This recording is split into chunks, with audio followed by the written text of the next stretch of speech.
So with Liverpool facing Newcastle in the Carabao Cup final at Wembley next month, the Premier League calendar has had to be rejigged, and it means the Reds travel to Villa Park this Wednesday in a game that should have taken place in game week 29 has now been rescheduled to in between game weeks 25 and 26.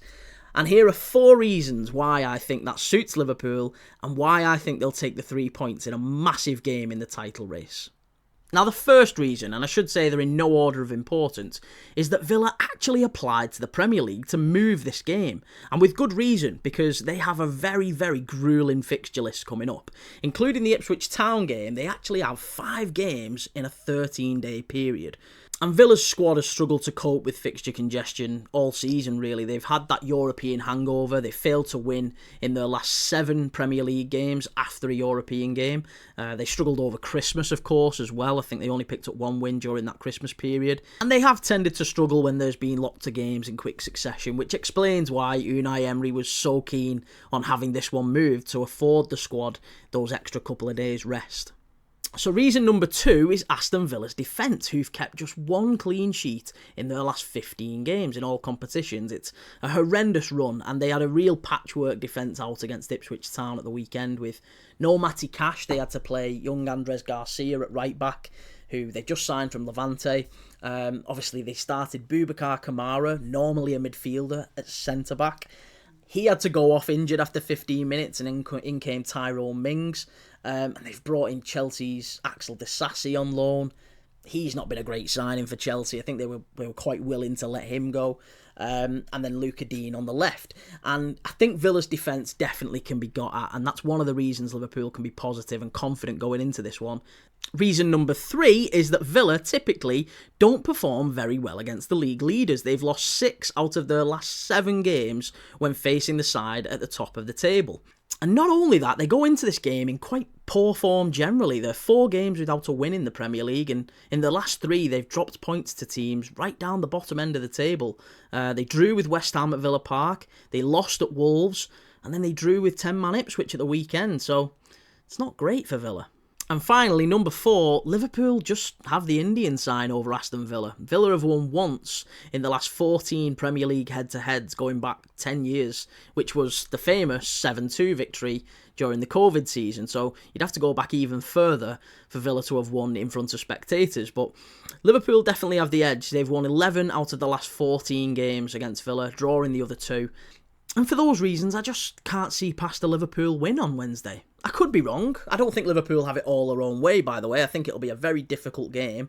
Marcus Rashford will probably put in the game of his life. He normally plays very well against Liverpool. And he has started his Villa career well. So I think Villa will get chances. They might even score. But I just think those statistics in terms of Aston Villa conceding goals, them not playing well when they've got games in quick succession and not really too much of a break in between. The defence is already stretched. You know, they're playing players out of position, young players in there. It's going to be really tough for Villa, and I think Liverpool score at least 1. And for that reason, I think we'll likely win. Maybe a draw, who knows? But you let me know. What do you think? You know, in terms of the lineup, I think Liverpool's pretty much picks itself. I don't think it'll be much of a change from the one at the weekend against Wolves. So it'll be Alisson in net. Trent Alexander-Arnold now fully fit. I think he starts this one. Kanate, Van Dijk and Andy Robertson on the left-hand side. In midfield, I don't think the midfield has been particularly good recently, but I wouldn't change anything. I mean, I think Slot might be tempted to bring Curtis Jones back in. It wouldn't be surprising if we did see that. But I think Gravenberch's been very poor. McAllister's been a bit hit and miss. And Szoboszlai's probably been the only one I would keep in there.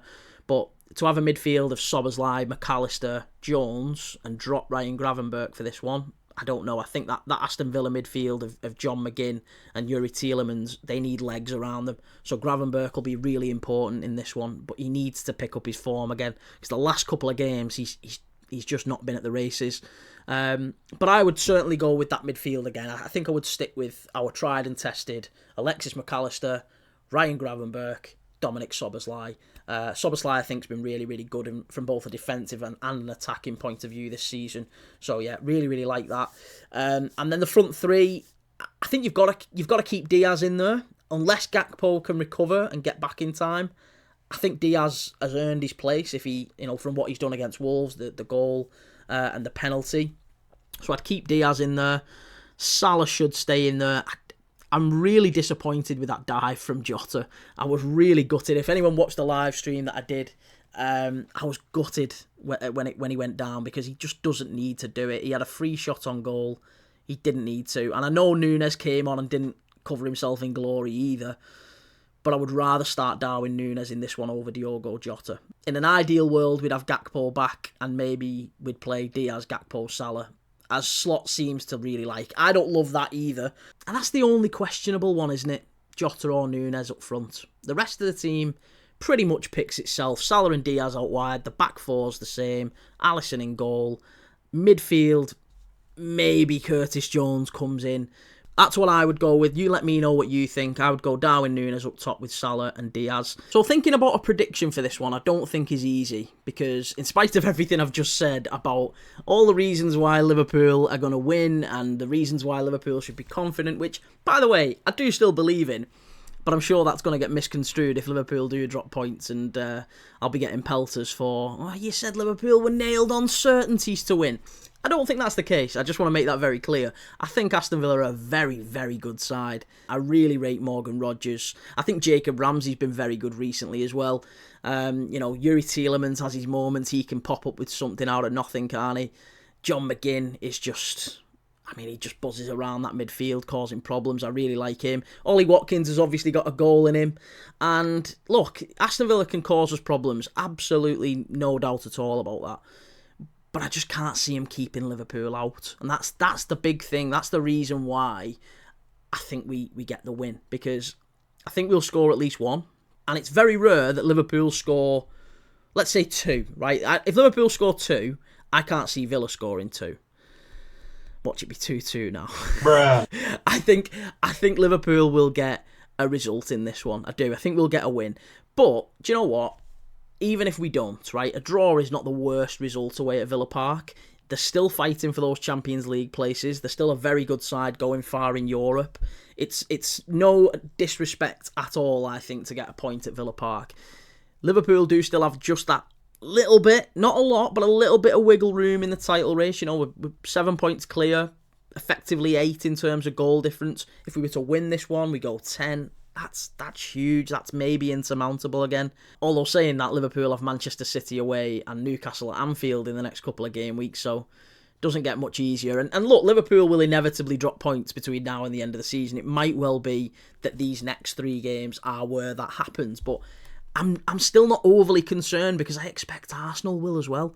Arsenal have got some tricky games coming up. Maybe not West Ham this weekend, but they've got to go to Forest not long after that. It's a tough couple of game weeks coming up for both teams in the title race. I think there's a few more twists and turns just yet. I still think Liverpool get it done. I still think Liverpool win the title.